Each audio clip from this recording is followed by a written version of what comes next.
ಎಂತೆಂಥ ಒತ್ತಡಗಳನ್ನು ಹಾದು ಹೋಗ್ತೀವಿ. ಟೆನ್ಷನ್ಸ್ ಟೆನ್ಷನ್ಸ್ ಟೆನ್ಷನ್ಸ್, ಒತ್ತಡ ಒತ್ತಡ ಒತ್ತಡ. ಫಲಿತವಾಗಿ ಅವ್ರು ಮಾಡ್ತಿರೋದು ವರಿ ವರಿ ವರಿ, ಚಿಂತೆ, ನಿರುತ್ಸಾಹ, ನಿಸ್ಪೃಹೆ, ನಿರಾಶೆ. ಯಾಕೆ ಇವು ಆವರಿಸುತ್ತವೆ ಎಂದು ನಿಮಗೆ ಗೊತ್ತಾ? ಈ ಭೂಮಿಯ ಮೇಲೆ ಪ್ರತಿ 40 ಸೆಕೆಂಡಿಗೆ ಒಬ್ಬ ವ್ಯಕ್ತಿ ಒತ್ತಡವನ್ನು, ಡಿಪ್ರೆಷನ್ ಅನ್ನು ಸಹಿಸಲಾರದೆ ಆತ್ಮಹತ್ಯೆ ಮಾಡಿಕೊಳ್ತಿರುವ ವಿಷಯ ನಿಮಗೆ ಗೊತ್ತಾ? ಎವ್ರಿ 40 ಸೆಕೆಂಡ್ಸ್, ಪ್ರತಿ 40 ಸೆಕೆಂಡ್ಗೆ ಒಬ್ಬ ವ್ಯಕ್ತಿ ಆತ್ಮಹತ್ಯೆ ಮಾಡಿಕೊಳ್ತಿದ್ದಾನೆ. ಎದಕ್ಕಾಗಿ ಗೊತ್ತಾ?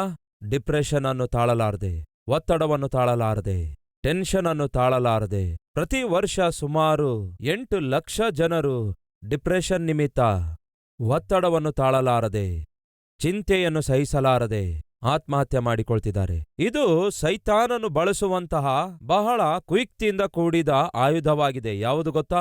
ಡಿಪ್ರೆಷನ್. ಅವನಿಗಿರುವ ಏಕೈಕ ಉದ್ದೇಶವೇನೆಂದರೆ, ಅವನಿಗಿರುವ ಗೋಲ್ ಅಂಡ್ ಗುರಿ ಯಾವುದೆಂದರೆ ನಿಮ್ಮನ್ನು ನಾಶ ಮಾಡುವಂಥದ್ದೇ. ಹಾಗೆ ನಿಮ್ಮನ್ನು ನಾಶ ಮಾಡುವ ಪ್ರಕ್ರಿಯೆಯಲ್ಲಿ ಅವನು ಮೊದಲು ನಿಮ್ಮ ಜೀವಿತದಲ್ಲಿ ಸ್ಟ್ರೆಸ್ ಅನ್ನು ಆರಂಭಿಸುತ್ತಾನೆ. ನಿಮ್ಮನ್ನು ಸ್ಟ್ರೆಸ್ ಹಾದು ಹೋಗುವಂತೆ ಮಾಡ್ತಾನೆ, ಒತ್ತಡ ಹಾದು ಹೋಗುವಂತೆ ಮಾಡ್ತಾನೆ, ನಾನಾ ವಿಧವಾದ ಒತ್ತಡ ತರ್ತಾನೆ. ಆ ಒತ್ತಡ ಏನ್ ಮಾಡುತ್ತೆ? ನಿಮ್ಮ ಹಾರ್ಟ್ ಮೇಲೆ ಪ್ರೆಷರ್ ಹೆಚ್ಚಿಸುತ್ತದೆ. ಯಾವಾಗ ನೀವು ನಿಮ್ಮ ಹೃದಯದಲ್ಲಿ ಒಂದು ಭಾರಕ್ಕೆ ಗುರಿಯಾಗುತ್ತೀರೋ, ಒಂದು ಒತ್ತಡಕ್ಕೆ ಗುರಿಯಾಗುತ್ತೀರೋ, ಸಹಜವಾಗಿ ಅದು ಬಿಪಿಯನ್ನು ಹೆಚ್ಚಿಸುತ್ತದೆ. ಯಾವಾಗ ಬಿಪಿ ಹೆಚ್ಚಾಗುತ್ತದೋ ಅದು ಶುಗರ್ಗೆ ದಾರಿ ತೆರೆಯುತ್ತದೆ. ಕೊನೆಗೆ ಈ ಬಿಪಿ ಶುಗರ್ ಏನ್ ಮಾಡುತ್ತವೆ ಗೊತ್ತಾ? ನಿಮಗೆ ಗೊತ್ತಾಗಲಾರದೆ ನಿಮ್ಮ ಆಯುಷನ್ನು ಕಡಿತಗೊಳಿಸುವ ಪ್ರಯತ್ನ ಮಾಡುತ್ತವೆ. ಆ ಬಿಪಿ ಹೆಚ್ಚಾದಾಗ ತಾನೇ ಹಾರ್ಟ್ ಅಟ್ಯಾಕ್ ಬರೋದು, ಆ ಬ್ಲಡ್ ಪ್ರೆಷರ್ ತಾಳಲಾರ್ದಕ್ಕಾಗಿ ತಾನೇ ಹಾರ್ಟ್ ನಿಂತು ಹೋಗೋದು.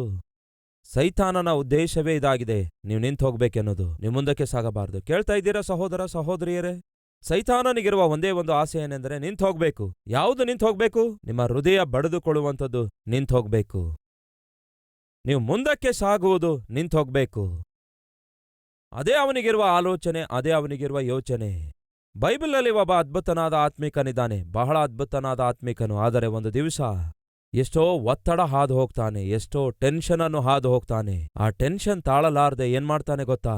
ತನ್ನ ಮೇಲಿರುವ ಬಟ್ಟೆಗಳನ್ನೆಲ್ಲ ಹರ್ಕೊಳ್ತಾನೆ. ಅಷ್ಟೊಂದು ಟೆನ್ಷನ್ ಹಾದು ಹೋಗಬೇಕಾಯಿತು. ಅಂದರೆ ಕೇವಲ ನಿರುದ್ಯೋಗದಿಂದಾಗಲಿ ಇಲ್ಲವೇ ಆರ್ಥಿಕ ಸಮಸ್ಯೆದಿಂದಾಗಲಿ ಹಾದು ಹೋಗುವಂಥವರಿಗೆ ಮಾತ್ರವಲ್ಲ ಈ ಟೆನ್ಷನ್ ಇರೋದು, ಸ್ಟ್ರೆಸ್ ಇರೋದು, ವರಿ ಇರೋದು. ಆತ್ಮಿಕರಿಗೂ ಕೂಡ ವರಿ ಸೇರುತ್ತವೆ. ಸೈತಾನನು ಈ ಆತ್ಮಿಕರಿಗೂ ಕೂಡ ಚಿಂತೆ ಹಾದು ಹೋಗುವಂತೆ ಮಾಡ್ತಾನೆ, ವರೀಸ್ ಹಾದು ಹೋಗುವಂತೆ ಮಾಡ್ತಾನೆ, ಸ್ಟ್ರೆಸ್ ಹಾದು ಹೋಗುವಂತೆ ಮಾಡ್ತಾನೆ, ಒತ್ತಡ ಹಾದು ಹೋಗುವಂತೆ ಮಾಡ್ತಾನೆ, ನಿರಾಶೆ ನಿರುತ್ಸಾಹ ಹಾದು ಹೋಗುವಂತೆ ಮಾಡ್ತಾನೆ, ಭವಿಷ್ಯದ ಮೇಲೆ ಒಂದು ಪ್ರಶ್ನೆ ಉಂಟಾಗುವಂತೆ ಮಾಡ್ತಾನೆ. ಮುಂದೆ ಏನಾಗುತ್ತದೋ, ನಾನೇನಾಗೇ ಹೋಗ್ತೇನೋ, ನನ್ನ ಕುಟುಂಬಕ್ಕೇನಾಗುತ್ತದೋ ಎನ್ನುವಂತಹ ಪ್ರಶ್ನೆಯನ್ನು ತರುತ್ತಾನೆ, ಭಯವನ್ನು ಹುಟ್ಟಿಸುತ್ತಾನೆ. ಆತ್ಮಿಕರಿಗೂ ಕೂಡ ಹಾಗೆಯೇ ಮಾಡ್ತಾನೆ. ಈ ದಿನ ನಮ್ಮಲ್ಲಿ ಅನೇಕರಿಗೆ ಅನೇಕ ಪ್ರಶ್ನೆಗಳಿವೆ. ಆ ಅನೇಕ ಪ್ರಶ್ನೆಗಳಲ್ಲಿ ಒಂದೇನೆಂದ್ರೆ, ಏನಾಗ್ತದೋ, ನನ್ನ ಕುಟುಂಬ ಏನಾಗ್ತದೋ, ನನ್ನ ಮಕ್ಕಳ ಜೀವಿತ ಏನಾಗ್ತದೋ, ಅವರ ಭವಿಷ್ಯ ಏನಾಗ್ತದೋ, ನನ್ನ ಮಗಳ ಸಂಸಾರ ಏನಾಗ್ತದೋ, ನನ್ನ ಆರೋಗ್ಯಕ್ಕೇನಾಗುತ್ತದೋ, ಈ ಸಾಲ ಹೇಗೆ ತೀರುತ್ತವೋ. ಹೀಗೆ ಎಷ್ಟೋ ಪ್ರಶ್ನೆಗಳು ನಿಮಗೆ ಗಲಿಬಿಲಿಗೊಳಿಸುತ್ತಾ ಇರ್ತವೆ, ನಿಮಗೆ ನೆಮ್ಮದಿಲ್ಲದಂತೆ ಮಾಡ್ತವೆ.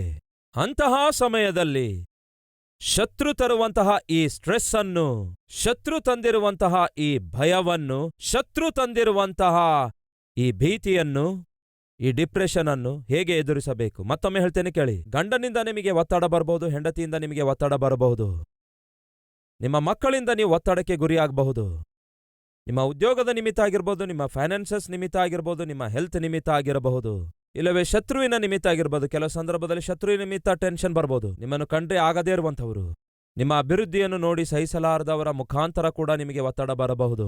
ಬನ್ನಿ, ಬೈಬಲ್ನಲ್ಲಿರುವ ಒಬ್ಬ ವ್ಯಕ್ತಿಯ ಕುರಿತು ನಾವು ನೋಡಿಕೊಳ್ಳೋಣ.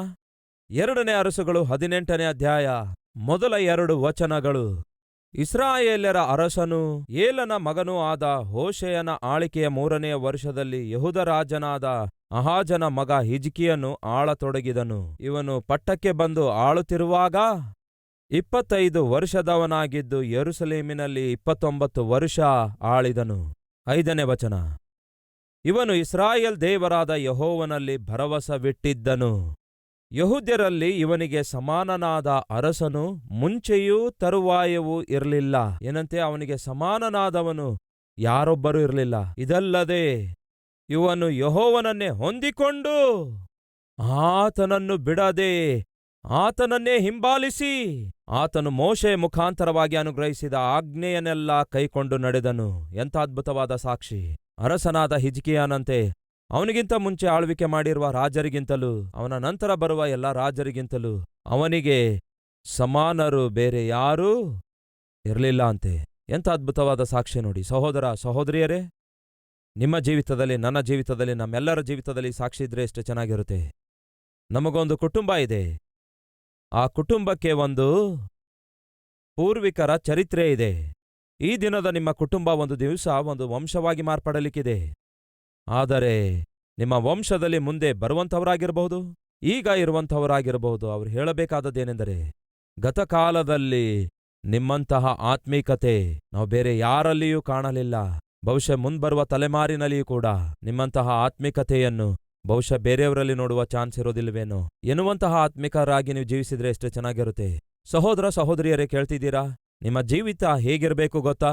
ಗತದಲ್ಲಿರುವ ನಿಮ್ಮ ಕುಟುಂಬ ಸದಸ್ಯರಲ್ಲಿನ ಆತ್ಮಿಕರಿಗಿಂತಲೂ ಮುಂಬರುವಂತಹ, ಅಂದರೆ ನಂತರ ಬರುವಂತಹ ತಲೆಮಾರಿನಲ್ಲಿರುವ ಆತ್ಮಿಕತೆಗಿಂತಲೂ ನಿಮ್ಮ ಆತ್ಮಿಕತೆ ಬಹುಶ್ರೇಷ್ಠವಾದ ಆತ್ಮಿಕತೆಯಾಗಿರಬೇಕು ಎಂದು ದೇವರು ಕೋರುತ್ತಿದ್ದಾರೆ.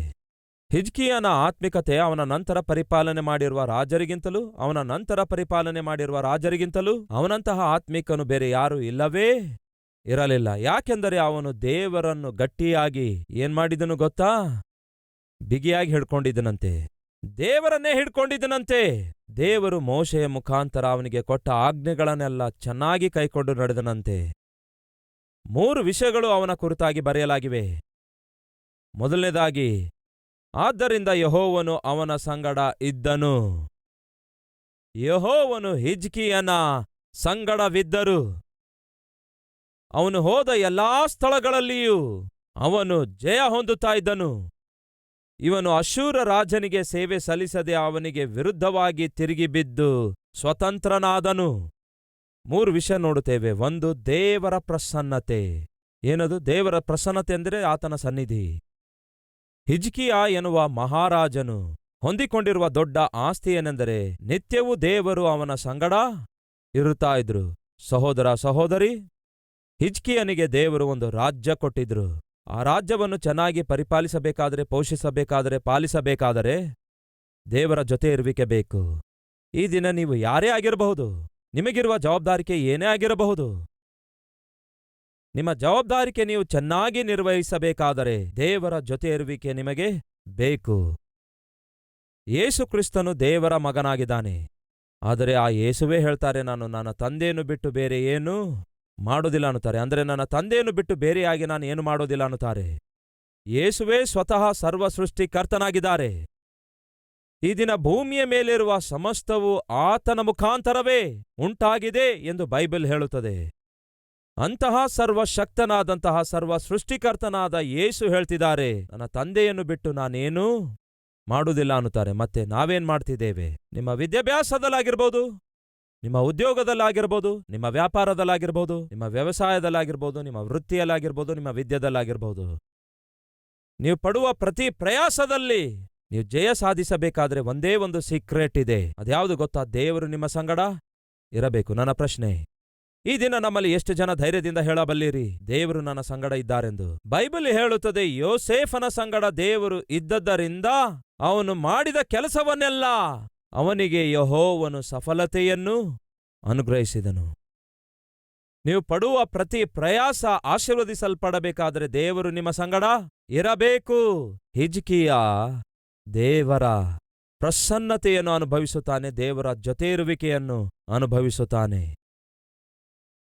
ಮೊದಲನೇದಾಗಿ ದೇವರ ಪ್ರಸನ್ನತೆ ಇತ್ತು. ಎರಡನೆಯದಾಗಿ ಅವನು ಹೋದ ಸ್ಥಳಗಳಲ್ಲೆಲ್ಲ ಜಯವನ್ನು ಹೊಂದುತ್ತಾ ಇದ್ದ. ಅದು ದೇವರ ಪ್ರತಿಫಲವಾಗಿದೆ. ಸಹೋದರ ಸಹೋದರಿ, ಸೋತು ಹೋಗಬೇಡಿ. ಓದುವುದರಲ್ಲಿ ಸೋತು ಹೋಗಬೇಡಿ, ಉದ್ಯೋಗದಲ್ಲಿ ಸೋತು ಹೋಗಬೇಡಿ, ಕುಟುಂಬ ನಿರ್ಮಿಸಿಕೊಳ್ಳುವ ವಿಷಯದಲ್ಲಿ ಸೋತು ಹೋಗಬೇಡಿ. ಕೆಲವು ಕುಟುಂಬದಲ್ಲಿ ಯಾವಾಗ್ಲೂ ಜಗಳ ಇರ್ತವೆ. ಆ ಹೆಂಡತಿ ಯಾವಾಗ ನೋಡಿದ್ರೂ ಗಂಡನೊಂದಿಗೆ ಜಗಳವಾಡ್ತಾ ಇರ್ತಾಳೆ, ಆ ಗಂಡ ಯಾವಾಗ ನೋಡಿದ್ರೂ ಹೆಂಡತಿಯೊಂದಿಗೆ ಜಗಳವಾಡುತ್ತಾ ಇರ್ತಾನೆ. ಯಾವಾಗ ಮಗಳ ಕಡೆಯಿಂದ ಫೋನ್ ಬರುತ್ತೋ, ಯಾವಾಗ ಯಾವ ವಾರ್ತೆ ಹೇಳುತ್ತಾಳೋ ಎಂಬ ಭಯದಿಂದ ಭೀತಿಗೊಳಗಾಗಿ ತಂದೆ ತಾಯಿಗಳು ಇರುವ ಅವಶ್ಯಕತೆ ಅಂತೀರಾ? ಅಮ್ಮ ತಂಗಿಯಂದಿರೆ ಕೇಳ್ತಿದ್ದೀರಾ? ತಂದೆ ತಾಯಿ ಹೆತ್ತಿದ್ದಾರೆ, ಸಾಕಿದ್ದಾರೆ, ಸಲಹಿದ್ದಾರೆ, ನಿಮಗೆ ಮದುವೆ ಮಾಡಿದ್ದಾರೆ. ಆದಾಗ್ಯೂ ನಿಮ್ಮ ತಂದೆ ತಾಯಿಗೆ ಪ್ರಶಾಂತತೆ ಇಲ್ವಲ್ಲ? ಯಾಕೆಂದರೆ ಯಾವಾಗ್ಲೂ ನೀವು ಫೋನ್ ಮಾಡ್ತೀರಲ್ಲವೇ? ಯಾವಾಗ ನೋಡಿದ್ರು ನೀವು ಫೋನ್ ಮಾಡ್ತೀರಿ. ಫೋನ್ ಮಾಡಿ, ಅಮ್ಮ ಇವನೊಂದಿಗೆ ನಾನು ಸಂಸಾರ ಮಾಡ್ಲಿಕ್ಕಾಗಲ್ಲ, ಇವನೊಂದಿಗೆ ನಾನು ಇರ್ಲಿಕ್ಕಾಗ್ತಾ ಇಲ್ಲ, ನಾನು ಬಂದ್ಬಿಡ್ತೇನೆ ಎಂದು ಇದೇ ಹಾಡು ಹಾಡ್ತೀರಿ.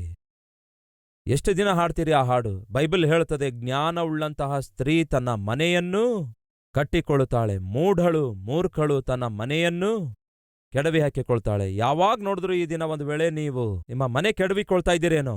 ಅದೊಂಥರ ಸೀರಿಯಲ್ ಆಗಿ ತಯಾರಾಗಿದೆಯೇನೋ? ಒಂದೇ ದಿನದಲ್ಲಿ ಇದು ಮುಕ್ತಾಯವಾಗ್ತಿಲ್ಲ, ಪ್ರತಿದಿನ ಸೀರಿಯಲ್ ತರ ಇದೆ. ಯಾವುದು ಈ ಸೀರಿಯಲ್? ಕುಟುಂಬ ಹಾಳು ಮಾಡಿಕೊಳ್ಳುವ ಸೀರಿಯಲ್. ಇದು ಅವಶ್ಯಕತೆ ಇದೆ ಅಂತೀರಾ? ದೇವರು ನಿಮ್ಮ ಸಂಗಡ ಇರುವುದಾದರೆ ನಿಮಗಿರುವ ಜವಾಬ್ದಾರಿಕೆಗಳನ್ನು ದೇವರು ಜಯದಿಂದ ತುಂಬಿಸುತ್ತಾರೆ, ಪ್ರತಿಫಲ ಕೊಡುತ್ತಾರೆ. ನಿಮ್ಮ ಕಣ್ಣೀರಿಗೆ ಪ್ರತಿಫಲ ಕೊಡ್ತಾರೆ, ನಿಮ್ಮ ಕಷ್ಟಕ್ಕೆ ಪ್ರತಿಫಲ ಕೊಡ್ತಾರೆ. ಯಾವಾಗ ಗೊತ್ತಾ? ಆತನು ನಿಮ್ಮ ಸಂಗಡ ಇರುವಾಗ. ಯಾವಾಗ ಗೊತ್ತಾ? ಆತನ ವಾಕ್ಯಾನುಸಾರವಾಗಿ ನೀವು ಜೀವಿಸುವಾಗ. ಹಿಜ್ಕೀಯನು ನೀವು ಜಾಗೃತಿಯಿಂದ ಬೇಕಾದರೆ ನೋಡಿ, ಅವನು ದೇವರ ಪ್ರಸನ್ನತೆಯನ್ನು ಕೋರಿಕೊಳ್ತಾನೆ, ದೇವರ ಸನ್ನಿಧಿ ಕೋರಿಕೊಳ್ತಾನೆ. ಎರಡನೇದಾಗಿ ದೇವರ ಪ್ರತಿಫಲವನ್ನು ಹೊಂದಿಕೊಳ್ತಾನೆ. ಮೂರನೇದಾಗಿ ದೇವರ ಪ್ರಭಾವವನ್ನು ಕಾಣುತ್ತಾನೆ. ಯಾವುದು ಆ ದೇವರ ಪ್ರಭಾವ? ನೋಡೋಣ ಬನ್ನಿ. ಅವನು ಹೋದ ಸ್ಥಳದಲ್ಲೆಲ್ಲ ಜಯವನ್ನು ಹೊಂದಿದನು.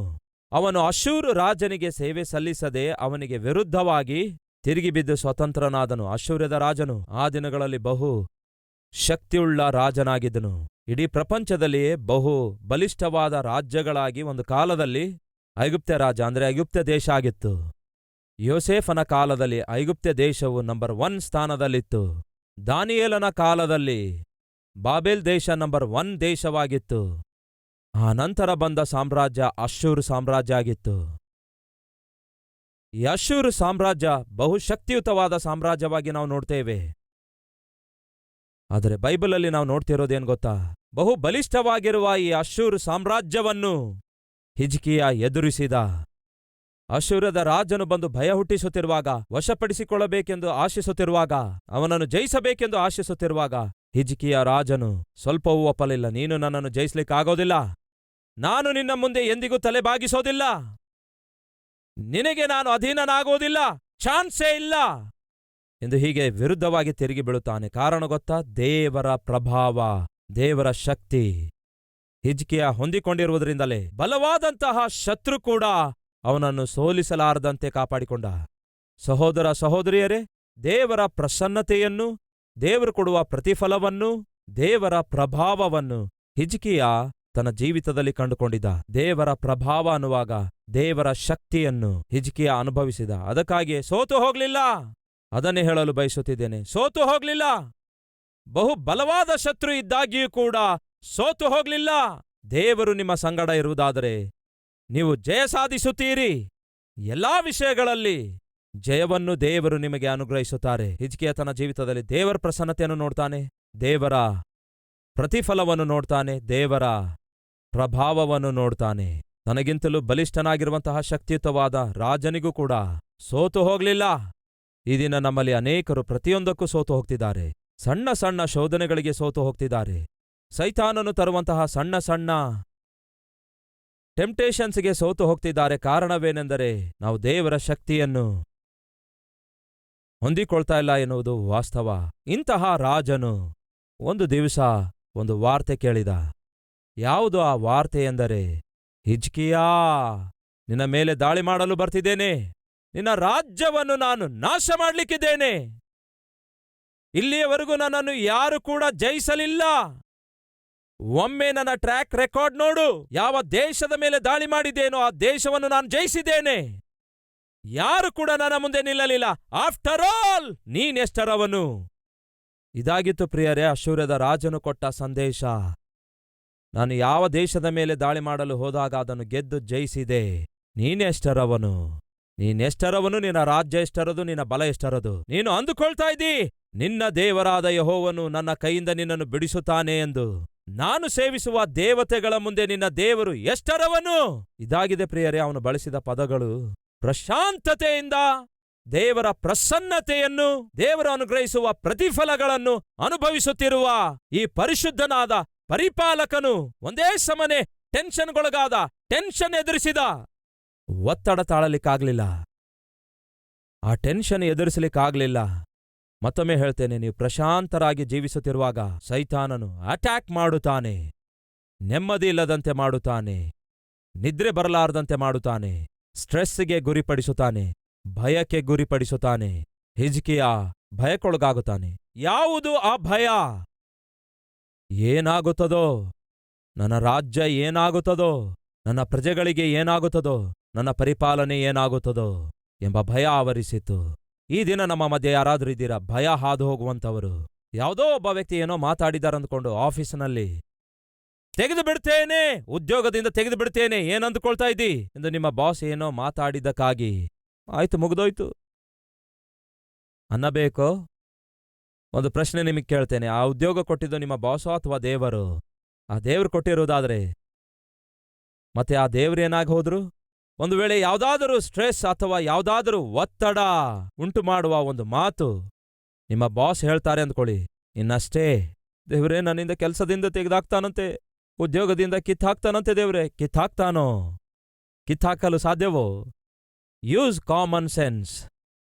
ನನಗೆ ಉದ್ಯೋಗ ಕೊಟ್ಟಿರೋದು ನನ್ನ ಕರ್ತನಾದ ಯೇಸು ಕ್ರಿಸ್ತನು.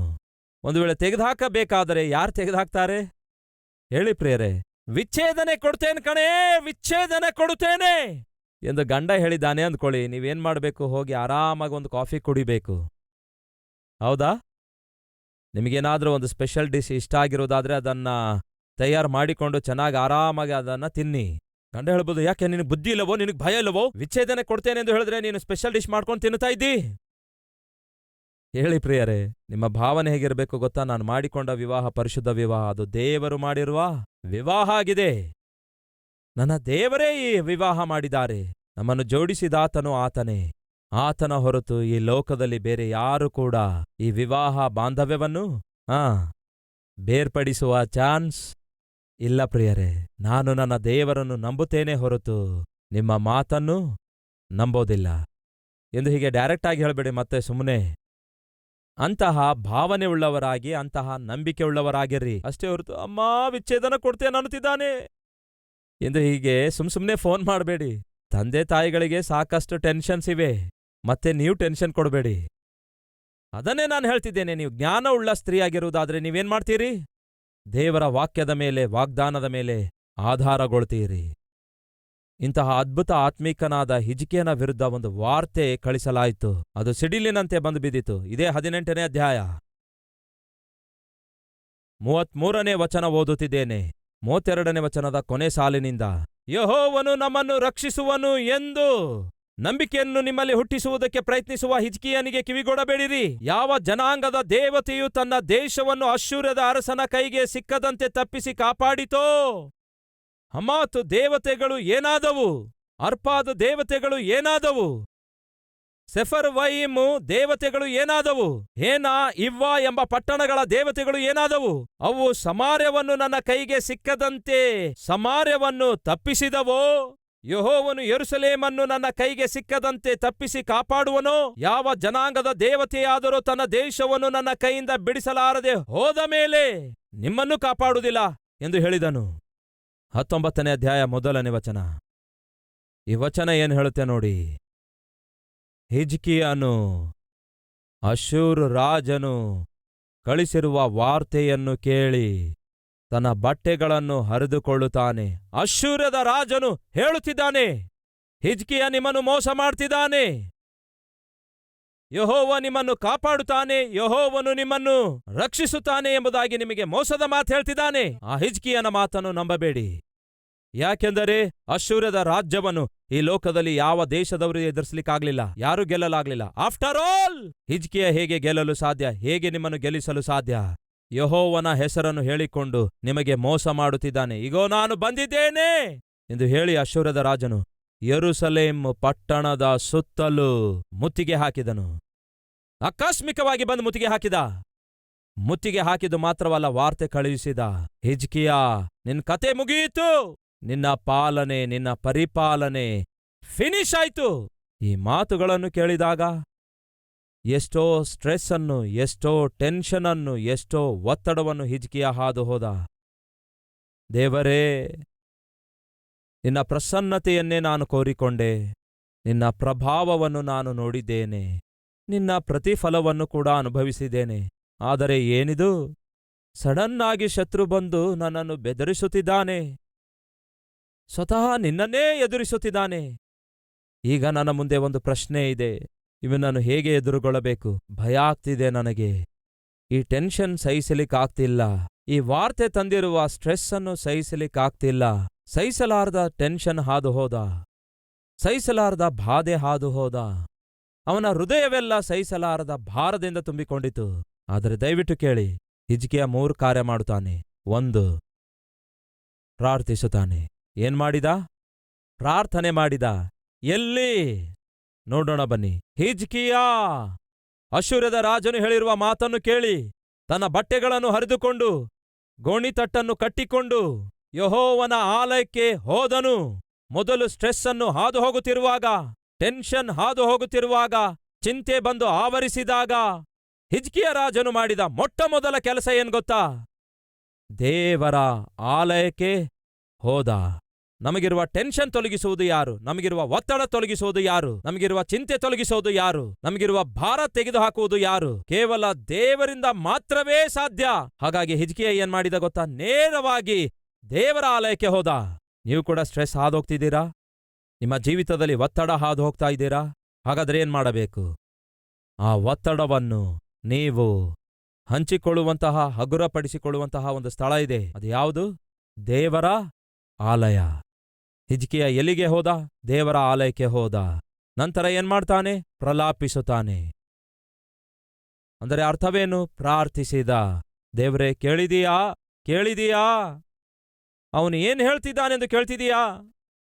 ನೀನು ನಮ್ಮನ್ನು ರಕ್ಷಿಸುವುದಿಲ್ಲವೆಂದು ಹೇಳ್ತಿದ್ದಾನೆ. ನಮ್ಮ ಕತೆ ಮುಗೀತು ಅನ್ನುತ್ತಿದ್ದಾನೆ.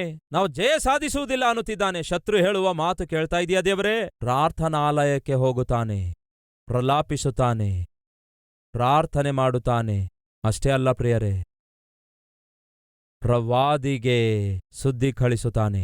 ಅಲ್ಲಿಂದ ಆ ಸುದ್ದಿ ಯೆಶಾಯನಿಗೆ ಕಳಿಸುತ್ತಾನೆ. ಓದುತ್ತೇನೆ ನೋಡಿ, 2ನೇ ವಚನ. ಹಿಜ್ಕೀಯ ಅದನ್ನು ಕೇಳಿ ತನ್ನ ಬಟ್ಟೆಗಳನ್ನು ಹರಿದುಕೊಂಡು ಗೋಣಿತಟ್ಟನ್ನು ಕಟ್ಟಿಕೊಂಡು ಯೆಹೋವನ ಆಲಯಕ್ಕೆ ಹೋದನು. ಅವನು ರಾಜಗೃಹಾಧಿಪತಿಯಾದ ಎಲ್ಯಾಕೀಮ್, ಲೇಖಕನಾದ ಶೆಬ್ನ, ವೃದ್ಧ ಯಾಜಕರು ಇವರನ್ನು ಕರೆಸಿ ಅವರನ್ನು ಯೆಶಾಯನ ಬಳಿಗೆ ಕಳಿಸಿಕೊಟ್ಟನು. ಯಾರನ್ನು ಕರೆಸಿದ ಹೇಳಿ? ದೇವರ ಸೇವಕರನ್ನು ಕರೆಸಿದ, ಪ್ರಾರ್ಥಿಸುವವರನ್ನು ಕರೆಸಿದ. ನಾವು ಸ್ಟ್ರೆಸ್ಗಳನ್ನು, ಕಷ್ಟಗಳನ್ನು ಹಾದು ಹೋಗುವಾಗ, ಕಣ್ಣೀರಿನ ಕಣಿವೆ ಹಾದು ಹೋಗುವಾಗ ನಾವು ಭೇಟಿಯಾಗಬೇಕಾದದ್ದು ಹುಡುಕರಾಗಿರುವ ಫ್ರೆಂಡ್ಸ್ಗಳನ್ನಲ್ಲ, ಅಲೆಮಾರಿ ಫ್ರೆಂಡ್ಸ್ಗಳನ್ನಲ್ಲ, ತಪ್ಪು ಸಲಹೆ ಕೊಡುವವರನ್ನಲ್ಲ. ಭೇಟಿಯಾಗಬೇಕಾದದ್ದು ಆತ್ಮಿಕರನ್ನು. ನಿಮ್ಮ ಭಾರವನ್ನು, ಬಾಧೆಯನ್ನು ಅರ್ಥ ಮಾಡಿಕೊಂಡು ನಿಮ್ಮೊಂದಿಗೆ ಪ್ರಾರ್ಥಿಸುವವರಿಗೆ ಭೇಟಿಯಾಗಬೇಕು. ಹಿಜ್ಕೀಯ ರಾಜ ಯಾರನ್ನು ಕರೆಯುತ್ತಾನೆ ಗೊತ್ತಾ? ಯಾಜಕರನ್ನು ಕರೆಯುತ್ತಾನೆ, ಶಾಸ್ತ್ರಿಗಳನ್ನು ಕರೆಸುತ್ತಾನೆ. ಅಷ್ಟೇ ಅಲ್ಲ, ಯೆಶಾಯ ಎಂಬ ಪ್ರವಾದಿಗೆ ಈ ಸುದ್ದಿಯನ್ನು ಕಳಿಸಿಕೊಡ್ತಿದ್ದಾನೆ. ಯೆಶಾಯ, ನಮಗೆ ಕಷ್ಟ ಬಂದಿದೆ, ಅಯ್ಯಾ ಬಹಳ ಟೆನ್ಷನ್ ಇದೆ, ದಯವಿಟ್ಟು ಪ್ರಾರ್ಥನೆ ಮಾಡು. ಏನನ್ನು ಆಶ್ರಯಿಸಿದ? ಪ್ರಾರ್ಥನೆಯನ್ನೇ ಆಶ್ರಯಿಸಿದ. ಯೆಶಾಯನಿಗೆ ಈ ಸುದ್ದಿ ಕಳಿಸುತ್ತಾನೆ. ಏನೆಂದು? ಮುಂದೆ ನೋಡೋಣ ಬನ್ನಿ. ಯೆಶಾಯನ ಬಳಿಗೆ ಕಳುಹಿಸಿದನು. ನೀವು ಗೋಣಿತಟ್ಟನ್ನು ಕಟ್ಟಿಕೊಂಡು ಹೋಗಿ ಅವನಿಗೆ ಈ ರೀತಿಯಾಗಿ ಹೇಳಿರಿ. ಹಿಜ್ಕೀಯನು ಹೇಳುವುದೇನೆಂದರೆ, ಈ ದಿನ ನಾವು ಕಷ್ಟ, ಶಿಕ್ಷೆ, ನಿಂದೆಯನ್ನು ಅನುಭವಿಸಬೇಕಾಯಿತು. ಹೆರಿಗೆ ಕಾಲ ಬಂದಿದೆ, ಆದರೆ ಹೇರುವುದಕ್ಕೆ ಬಲ ಸಾಲದು. ಜೀವಸ್ವರೂಪನಾದ ದೇವರನ್ನು ದೂಷಿಸುವುದಕ್ಕಾಗಿ ತನ್ನ ಯಜಮಾನನಾದ ಅಶ್ಶೂರದ ಅರಸನಿಂದ ಕಳಿಸಲ್ಪಟ್ಟ ರಬ್ಷಾಕೆಯ ನಿಂದಾವಾಕ್ಯಗಳನ್ನು ನಿನ್ನ ದೇವರಾದ ಯೆಹೋವನು ಕೇಳಿರುವನು. ನಿನ್ನ ದೇವರಾದ ಯೆಹೋವನು ತಾನು ಹೇಳಿದ ವಾಕ್ಯಗಳ ನಿಮಿತ್ತ ಮುಯ್ಯಿ ತೀರಿಸಾನು. ಆದುದರಿಂದ ಉಳಿದಿರುವ ಸ್ವಲ್ಪ ಜನರಿಗೋಸ್ಕರ ಆತನನ್ನು ಪ್ರಾರ್ಥಿಸು ಎಂಬುದಾಗಿ ಹಿಜ್ಕೀಯನು ಅನ್ನುತ್ತಾನೆ ಎಂದು ಹೇಳಿರಿ ಅಂದನು. ಅರಸನಾದ ಹಿಜ್ಕೀಯನ ಸೇವಕರು ಯೆಶಾಯನ ಬಳಿಗೆ ಬಂದಾಗ ಯೆಶಾಯನು ಅವರಿಗೆ ಹೀಗಂದನು, ನಿಮ್ಮ ಯಜಮಾನನಿಗೆ ಈ ಮಾತುಗಳನ್ನು ತಿಳಿಯಪಡಿಸಿರಿ. ಯೆಹೋವನು ಹೇಳುವುದೇನೆಂದರೆ, ಅಶ್ಶೂರದ ಅರಸನ ಸೇವಕರು ನನ್ನನ್ನು ದೂಷಿಸುತ್ತಿರುವಾಗ ಆ ಮಾತುಗಳನ್ನು ಕೇಳಿದ ನೀನು ಭಯಪಡಬೇಡ. ಅವನ ಮೇಲೆ ಭಯದ ಆತ್ಮ ಬರಮಾಡುವೆನು. ಅವನು ಒಂದು ಸುದ್ದಿಯನ್ನು ಕೇಳಿ ತನ್ನ ದೇಶಕ್ಕೆ ತಿರುಗಿ ಹೋಗುವನು.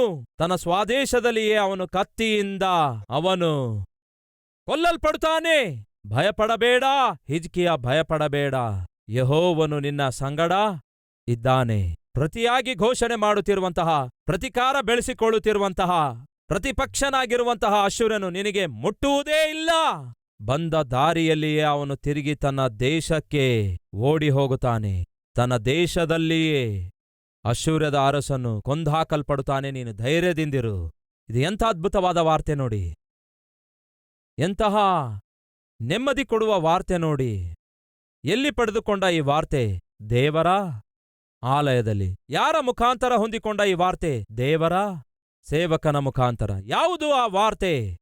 ಅವನಿಗೆ ಭಯವನ್ನು ಹುಟ್ಟಿಸಿದಂತಹ, ಭೀತಿಯನ್ನುಂಟು ಮಾಡಿದಂತಹ, ಸ್ಟ್ರೆಸ್ಸನ್ನು, ಟೆನ್ಷನನ್ನು ಕಲ್ಪಿಸಿರುವಂತಹ, ವರಿಯನ್ನು ಹೆಚ್ಚಿಸಿರುವಂತಹ ಶತ್ರುವಿನ ಆ ಸವಾಲು ಸಂಪೂರ್ಣವಾಗಿ ಸರ್ವನಾಶವಾಯಿತು. ಕಾರಣ ಗೊತ್ತಾ? ಹಿಜ್ಕೀಯ ಪ್ರಭುವಿನ ಸನ್ನಿಧಿಗೆ ಬಂದ, ಪ್ರಾರ್ಥನೆ ಮಾಡಿದ, ಪ್ರಲಾಪಿಸಿದ. ಪ್ರವಾದಿಗೆ ಕೇಳ್ತಾನೆ, ಅಯ್ಯಾ ಪ್ರಾರ್ಥನೆ ಮಾಡು. ಪ್ರವಾದಿ ಪ್ರಾರ್ಥನೆ ಮಾಡುವುದು ಮಾತ್ರವಲ್ಲದೆ ದೇವರು ಹೇಳಂದಿದ್ದನ್ನು ಹೇಳುತ್ತಾನೆ. ಈ ಸೇವಕನು ಪ್ರಾರ್ಥನೆ ಮಾಡುವುದು ಮಾತ್ರವಲ್ಲದೆ ಆ ದೇವರು ಹೇಳಂದಿದ್ದನ್ನು ಖಂಡಿತವಾಗಿ ಹೇಳುವಂತಹ ಸೇವಕನಾಗಿದ್ದಾನೆ. ಸಹೋದರ ಸಹೋದರಿಯರೇ, ನಮ್ಮ ಜೀವಿತದಲ್ಲಿಯೂ ಸ್ಟ್ರೆಸ್ ಇರುತ್ತೆ. ಅನಾರೋಗ್ಯದಿಂದಾಗಿರ್ಬೋದು, ನಿರುದ್ಯೋಗದಿಂದಾಗಿರ್ಬೋದು, ಆರ್ಥಿಕ ತೊಂದರೆಯಿಂದಾಗಿರ್ಬೋದು, ಅನೇಕ ಸಮಸ್ಯೆಗಳು ನಮ್ಮ ಜೀವಿತದಲ್ಲಿ ಬರ್ತವೆ. ಹಾಗೆ ಸಮಸ್ಯೆ ಬಂದಾಗ ಚಿಂತಿಸಬೇಡಿ. ಸಮಸ್ಯೆ ಬಂದಾಗ ಭಯಪಡಬೇಡಿರಿ.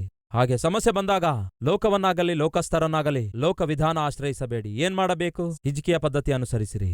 ಅವನೇನ್ ಮಾಡಿದ? ಪ್ರಭುವಿನ ಸನ್ನಿಧಿಗೆ ಹೋದ. ಏನ್ ಮಾಡಿದ? ಪ್ರಲಾಪಿಸಿದ. ಮತ್ತೇನ್ ಮಾಡಿದ? ಪ್ರಾರ್ಥನೆ ಮಾಡಿದ. ಮತ್ತೇನ್ ಮಾಡಿದ? ಪ್ರವಾದಿಗೆ ಸುದ್ದಿ ಕಳಿಸಿದ. ಫಲಿತವಾಗಿ ಏನಾಯ್ತು? ಯುದ್ಧಕ್ಕಾಗಿ ಬಂದಿರುವ ಅಶ್ಶೂರದ ಅರಸನು ಬಾಲ ಮುದ್ರಿಸಿಕೊಂಡು ತಿರುಗಿ ಓಡಿ ಹೋಗಬೇಕಾಯ್ತು.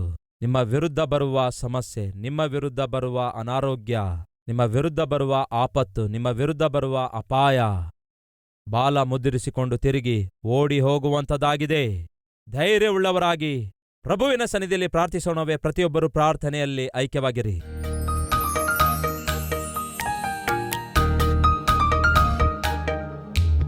ಮಹಾಪರಿಶುದ್ಧನಾದ ಪ್ರೀತಿಯುಳ್ಳ ತಂದೆಯೇ, ಹಿಜ್ಕೀಯ ಅದ್ಭುತನಾದ ಆತ್ಮೀಕನಾಗಿದ್ದನು. ಅವನು ನಿನ್ನ ಪ್ರಸನ್ನತೆಯನ್ನು ಹೊಂದಿಕೊಳ್ಳುತ್ತಾನೆ, ನಿಮ್ಮ ಪ್ರತಿಫಲವನ್ನು ಹೊಂದಿಕೊಳ್ಳುತ್ತಾನೆ. ನಿಮ್ಮ ಪ್ರಭಾವವನ್ನು ನೋಡಿ ಅಶ್ಶೂರದ ಅರಸನಾಗಿರುವ ತನ್ನ ಶತ್ರುವನ್ನು ಎದುರುಗೊಳ್ಳುತ್ತಾನೆ. ಅಂತಹ ಆತ್ಮಿಕತೆ ನಮಗೂ ದಯಪಾಲಿಸಿರಿ. ನಿಮ್ಮ ಪ್ರಸನ್ನತೆ ಕೋರಿಕೊಳ್ಳುವ ಆತ್ಮಿಕತೆ, ನಿಮ್ಮ ಪ್ರತಿಫಲ ಕಾಣುವಂತಹ ಆತ್ಮಿಕತೆ. ದೇವರೇ, ನಿಮ್ಮ ಪ್ರಭಾವವನ್ನು ಹೊಂದಿಕೊಂಡವರಾಗಿ ಶತ್ರು ಆಗಿರುವ ಸೈತಾನನನ್ನು ಎದುರುಗೊಳ್ಳುವ ಆತ್ಮಿಕತೆ ನಮ್ಮೆಲ್ಲರಿಗೂ ದಯಪಾಲಿಸಿರಿ. ನಿಮ್ಮನ್ನು ಬಹಳವಾಗಿ ಹೊಂದಿಕೊಂಡಿರುವ ಆತ್ಮಿಕತೆ ನಮ್ಮೆಲ್ಲರಿಗೂ ಅನುಗ್ರಹಿಸಿರಿ. ಸೈತಾನನು ತನ್ನ ಕೆಲಸವನ್ನು ಮಾಡುತ್ತಾನೆ, ಪ್ರತಿಕಾರ ಬೆಳೆಸಿಕೊಳ್ತಾನೆ, ಪ್ರತಿದಿನ ವಿರುದ್ಧವಾಗಿ ಘೋಷಿಸ್ತಾನೆ, ಅಪಾಯವನ್ನು, ಆಪತ್ತನ್ನು ಕಲ್ಪಿಸುತ್ತಾನೆ. ಅಂತಹ ಸಮಯದಲ್ಲಿ ಹಿಜ್ಕೀಯ ಯಾವ ರೀತಿಯಾಗಿ, ಕರ್ತನೇ, ಹೇಗೆ ನಿಮ್ಮ ಸನ್ನಿಧಿಗೆ ಬಂದನೋ, ಹೇಗೆ ನಿಮ್ಮ ಸನ್ನಿಧಿಯಲ್ಲಿ ಪ್ರಾರ್ಥಿಸಿದನೋ, ಹೇಗೆ ನಿಮ್ಮ ಸನ್ನಿಧಿಯಲ್ಲಿ ಪ್ರಲಾಪಿಸಿದನೋ, ಹೇಗೆ ನಿಮ್ಮ ಸನ್ನಿಧಿಯಲ್ಲಿ ಪ್ರವಾದಿಯ ಮಾತಿಗೋಸ್ಕರ ಕಾದು ಎದುರು ನೋಡಿದನೋ, ಅದೇ ರೀತಿಯಾಗಿ ನಿಮ್ಮ ಸನ್ನಿಧಿಗೆ ಬಂದು ನಮ್ಮ ಕಷ್ಟ ಏನೇ ಆಗಿರಬಹುದು, ಒತ್ತಡ ಏನೇ ಆಗಿರಬಹುದು, ಟೆನ್ಷನ್ ಏನೇ ಆಗಿರಬಹುದು, ನಿಮ್ಮ ಸನ್ನಿಧಿಗೆ ಬಂದು ದೇವರೇ ನಿಮ್ಮೊಂದಿಗೆ ಹಂಚಿಕೊಳ್ಳುವಂತಹ, ನಿಮ್ಮ ಮೇಲೆ ಆಧಾರಗೊಳ್ಳುವಂತಹ, ನೀವು ಕೊಡುವ ಉತ್ತರ ಹೊಂದಿಕೊಳ್ಳುವಂತಹ, ನಿಮ್ಮ ಜಯ ಹೊಂದಿಕೊಳ್ಳುವಂತಹ ಪ್ರತಿಯೊಂದು ಸಮಯದಲ್ಲಿ ಹಿಜ್ಕೀಯನ ಈ ಫಾರ್ಮುಲಾವನ್ನು ನಾವು ಅಪ್ಲೈ ಮಾಡಿಕೊಳ್ಳುವ ಹಾಗೆ ಸಹಾಯ ಮಾಡಿರೆಂದು ಯೇಸುವಿನ ನಾಮದಲ್ಲಿ ಬೇಡಿ ಹೊಂದಿದ್ದೇವೆ ತಂದೆಯೇ. ಆಮೆನ್.